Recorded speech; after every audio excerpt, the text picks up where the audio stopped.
വായ്ത്താളം specialist സംഗിണി ഷൂജയെ Arunkumar ഇന്നലെ മൃഗീയമായി ഒന്ന് തേച്ചൊട്ടിച്ചിട്ടുണ്ട്.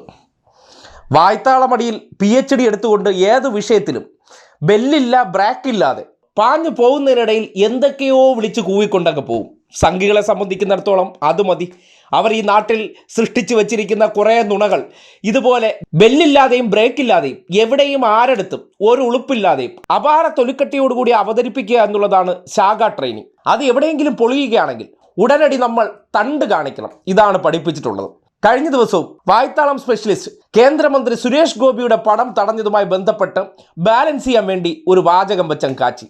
പഴയ TP സിനിമ തന്നെയാണ്. കുറേ കാലം ഓടിയിട്ടുണ്ടെങ്കിലും ഇപ്പോഴും സംഘികൾക്ക് ഈ നാട്ടിൽ വായ്ത്താരി ഇടാൻ വേണ്ടി ചില ഉദാഹരണങ്ങൾ അവർ തന്നെ സൃഷ്ടിച്ചു വെച്ചിട്ടുണ്ടല്ലോ.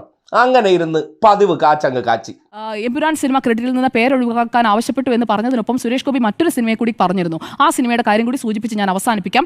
എമ്പുരാനെ കുറിച്ച് സംസാരിക്കുന്നവർ TP 51 വെട്ട് എന്ന സിനിമ റീ റിലീസ് ചെയ്യാൻ ധൈര്യം കാട്ടുമോ എന്ന കാര്യമാണ് അദ്ദേഹം ചോദിച്ചത്.